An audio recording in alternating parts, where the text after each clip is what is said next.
people! My name is Rage. Nearly lost my headset there, not gonna lie. Welcome to Don't Question It, the show where ironically, you can question it. So, without further ado, I'm going to have a really short intro, and we're going to have loads of questions. It's going to be a rapid-fire episode. Everything is going to be fantastic. I'm going to punctuate every sentence. Oh, you can see me this one. Shit. That's what that looks like in real life, everybody. By the way, absolutely flawless. Absolutely flawless. Good, awesome, fantastic. So, today's episode will not be painful and will be long. Wait, it will not be long. No, it will take a while and it will be painful. I'm trying to make a reference and it's not. No one take it out of context, me saying what you're about to see will be painful and will not be over quickly. That sounds like a very... Moving on, let's just rapidly, very rapidly move on. Okay, so the first question today is I'm looking at it now. Let's have a read. This is going to be a certainly interesting question. On a scale of 7 to 36, with 11 being the highest, and how, who was your favorite shape? By DB.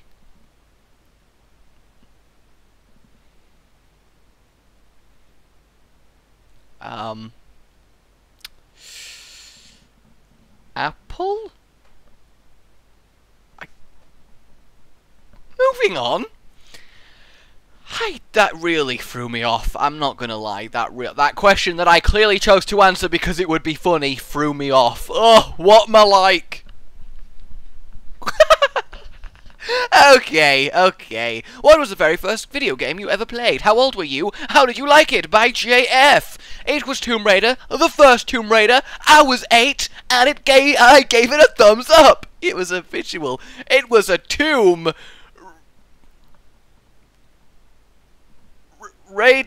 Can't do it now with my fingers. It's fine. Let's move on. Okay, good. Brilliant.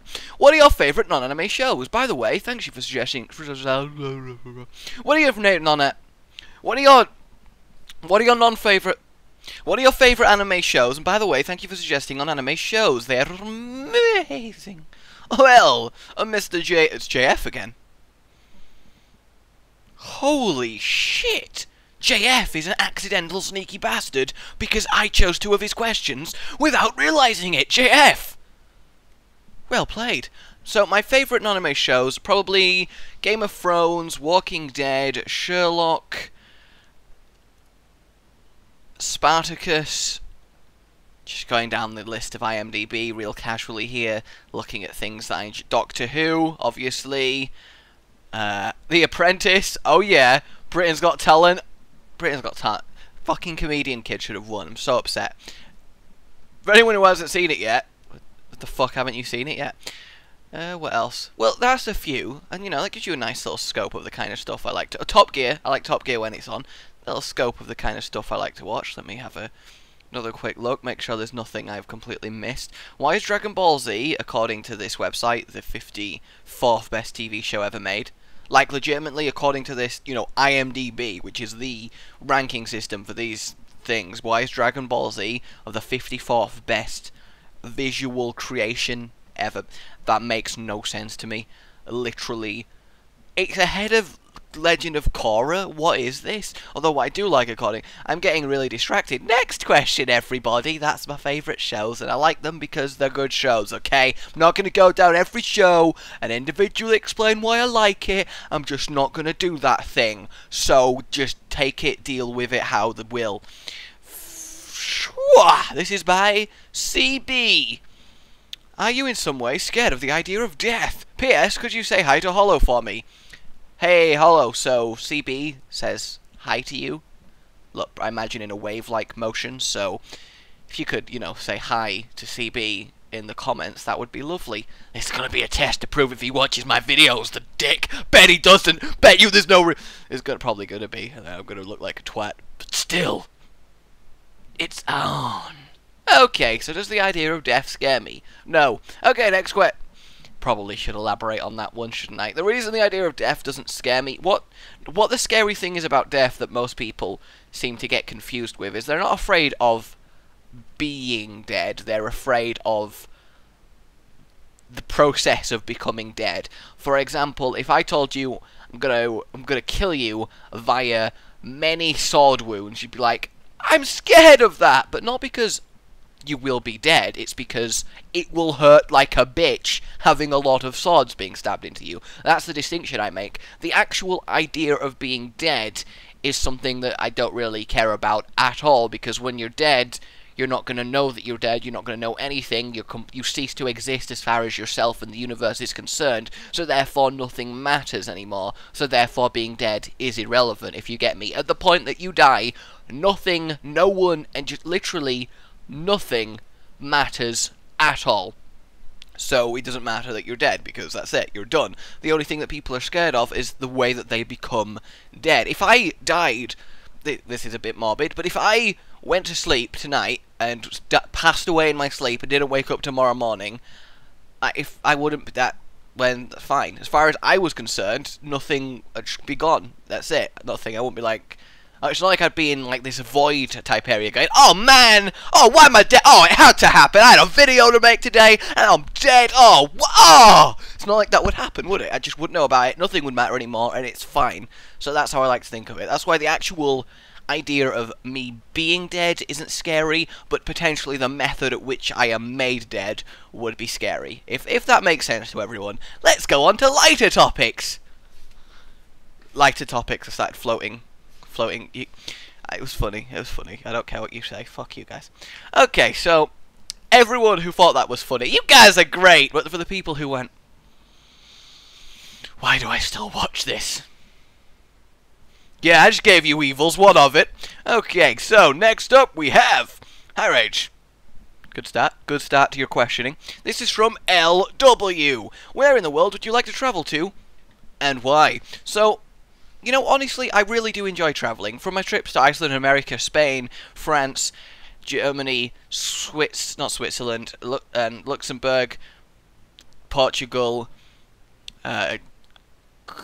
Italy, many other places that I can't remember off the top of my head, but I've been to a lot of places on holiday, and I love being in foreign countries. It's really great to experience other cultures, other ways of life, and seeing what there is to see, and I do enjoy it immensely.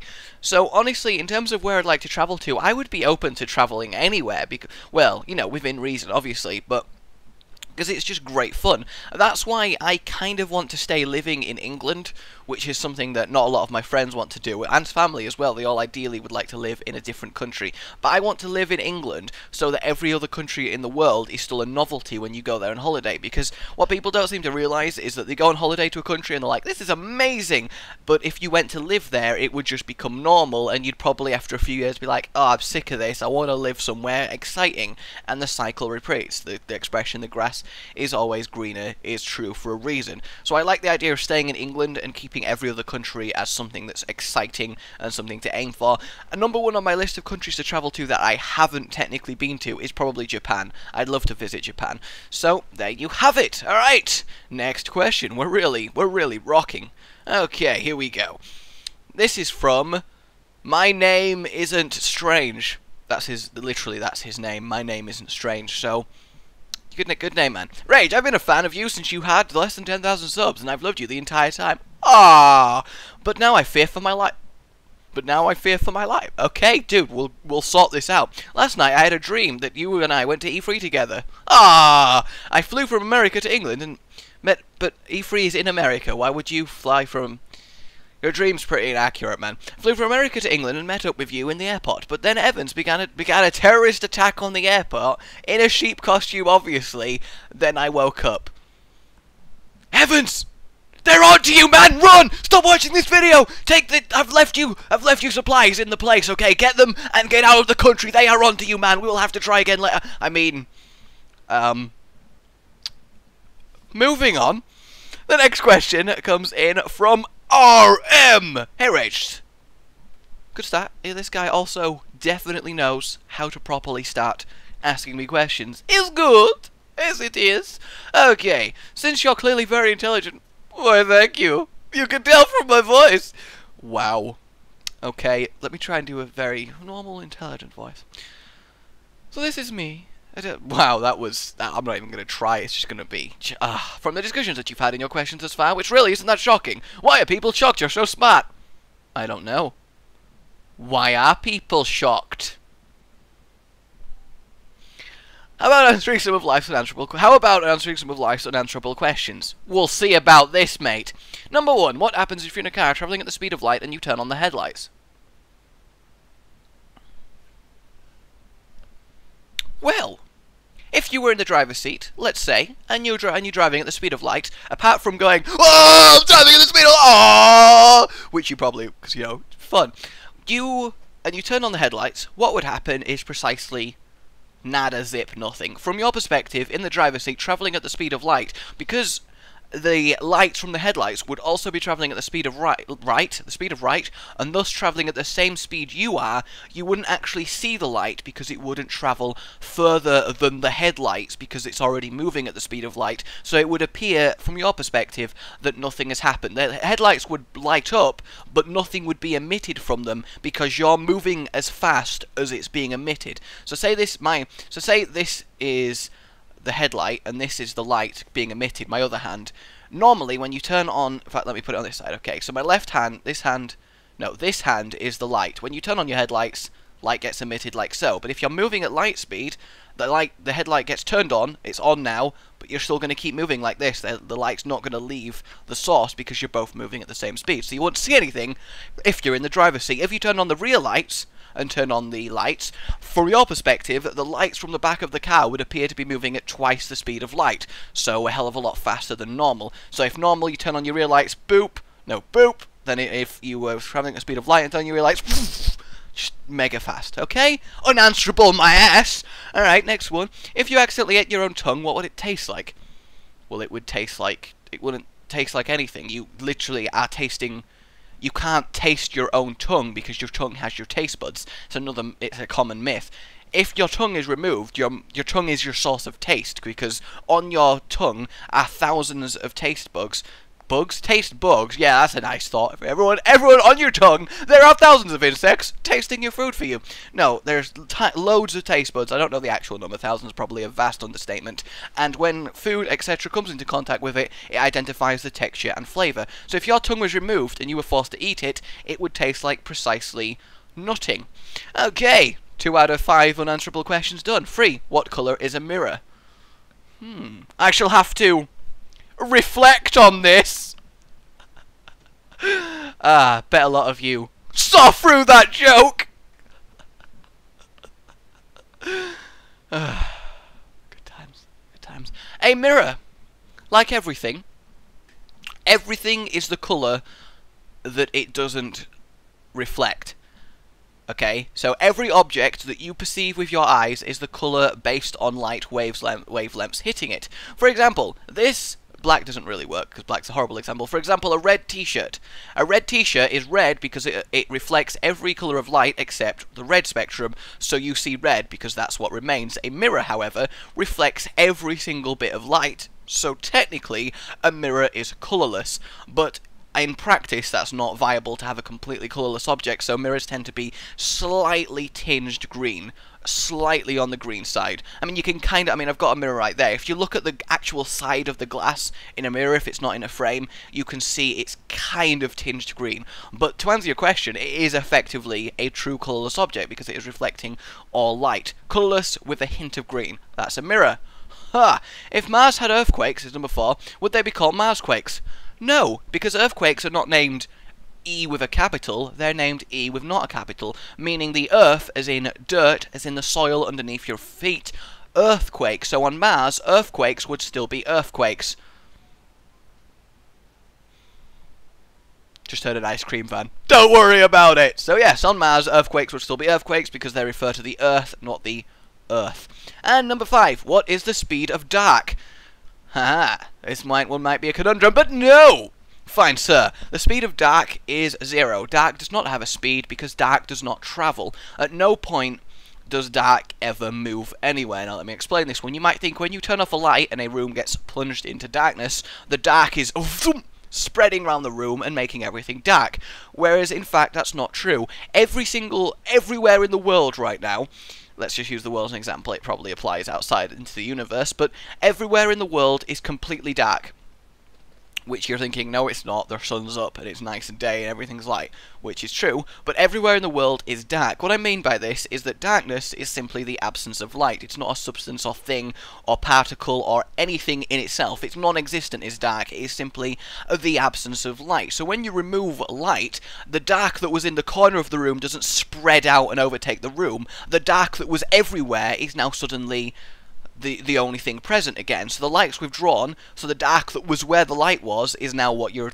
I don't want to say seeing, because you don't really see dark, you just don't see light. That's what dark is, not seeing light, it's not seeing dark. But for ease of explanation, let's just go with you're now seeing dark. So to answer your question, dark doesn't have a speed because dark doesn't travel. Dark is everywhere, it's simply the absence of light. And when light that was previously preventing you from seeing darkness is removed, the darkness that was where the light was is now there. Darkness is not travelling to fill the space. Okay, good. Unanswerable questions, 5 out of 5. Knocked out the park. That should have been my end screen. Hey, don't question. Oh, I love it. We're having a little thing where I can see me. It's fantastic. Okay. Alright. Good. Good. I think I am. I don't know. I don't know where I am. Just, I love it. I love it. I do. Okay. Final question. It's the final question. This is from JS.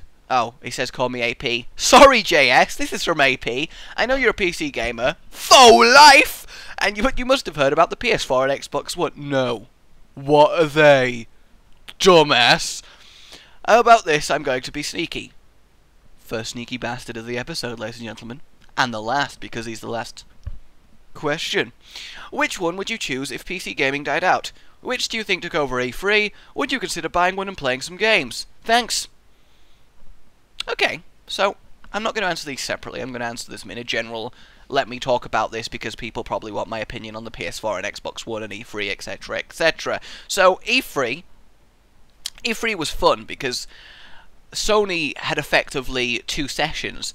In the morning, they had their marketing campaign known as the Xbox conference, and then in the evening they had Sony's own conference. I know, right? I've been waiting to use that one. So basically, Xbox have literally taken a gun, and you know the expression, shot yourselves in the foot? Well, that doesn't quite do justice. What Microsoft have done has taken an automatic rifle, faced themselves with it, and just gone... Then someone has quickly run up, resuscitated them, they've picked up their gun again and gone... And just that's happened about 10 times until they're 10 times the dead. I don't know what they are doing. I don't like joining fanboy wars in consoles, but Jesus Christ, Microsoft, I had to hold my eyeballs there because you were that exasperating. There is they have literally no redeeming features. Anyone in their right mind who gets an Xbox One proves that they're not in fact in their right mind. If you are going to get a console, you should get a PC, but if you're going to get a console, PS4 is your only choice. There is no reason, rhyme, sane thought to get an Xbox One. It has 0 benefits over the PS4. That is just it. The only slight argument you can make is that there are some games on the Xbox One that you can't get on the PS4, but the games that they are, just, it's not worth having that train wreck of a new-gen console. Oh my god. I don't need to explain to you the stuff that Xbox have said and done and their marketing campaigns and the things the Xbox is. You can look it up for yourselves. It'll take me ages. Just know that I am not saying this out of fanboyism because obviously PC gaming master race. If I had to choose between the consoles, there is not a single redeeming feature Xbox can offer. I mean, the final nail in the coffin is when they were like, yeah guys, basically, we're not even going to deliver the console to half the world. If you live in countries like Poland, that has a massive population and culture of gaming, you don't get an Xbox One, and even if you import it from the country next to you, which does indeed get the Xbox, it won't work for you, because we've region locked these bastards. Microsoft. I don't even want to talk about it. The Xbox, if Microsoft have ruined themselves, I cannot wait. I cannot wait to see day one sales figures for these consoles, because it's going to be hilarious. So obviously, to answer point 2, Sony dominated E3 in terms of Sony versus Microsoft. And would you consider buying one and playing some? Actually, I am kind of tempted to buy a PS4. Now, I know a lot of you just went, well, maybe not, but you know, you had a thought similar to that. Just got a slight hitch here. It's okay, don't worry about it. I actually am kind of tempted to get a PS4 simply because there are a few games that probably won't be on PC that might be kind of worth buying, such as the latest Final Fantasy and obviously Destiny. If Destiny's not on PS4, it is on PS4. If Destiny's not on PC, which I hope it will be, it needs to be. Come on, Bungie. Then that's kind of worth getting a PS4. I just know that if I'll buy a PS4, I'll get it, I'll be there, I'll turn it on, I'll be like, yeah, I haven't played a console in like maybe 10 years. Start playing, I'll be playing, everything will be good, and then 5 minutes in I'll be like, I wonder what's happening on the computer right now. I wonder if anyone's trying to message me, or probably... I'll just quickly check. I'd have to play with both on, and that would just annoy me, so I'm kind of on the fence about that. But yes, that's my thoughts, very, very condensed into a nutshell, on E3 and the whole Xbox versus PS4 thing. I'm really tempted, this is the end of the show, by the way, 2 things to tell you. I'm really tempted to do a stream soon, where all you guys can come and join the stream. It won't necessarily be you watching me play stuff, but I want to have a stream in a sense of a live Q&A, just a conversation back and forth with you guys. You're in the chat, you're asking me questions, I'm replying, everything's kind of, you know, on the fly live. I think that'll be really good fun. I mean, obviously, I also will be playing some games, I'll get Hollow, Fluke, Evans, etc, etc. I just think that it might be quite a cool, fun thing to do, so let me know on that front. And secondly, next month, on the 16th, of next month, I'm going to be in London with Hollow, so I would love to know how many of you guys actually live in or near London and would want to say hi. I'll have more details close to the time, I don't know anything more myself, but I will be in London 16th of next month, so let me know if that interests anyone who lives in and around the London area. Okay, my name's been Rage, like, favourite and share, I will see you all next time. Goodbye.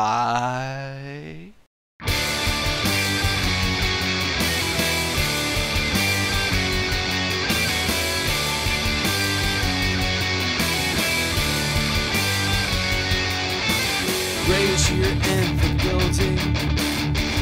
The roof is on fire. Minecraft gotta do anything you want him to. English failure. Like and subscribe. How you fly.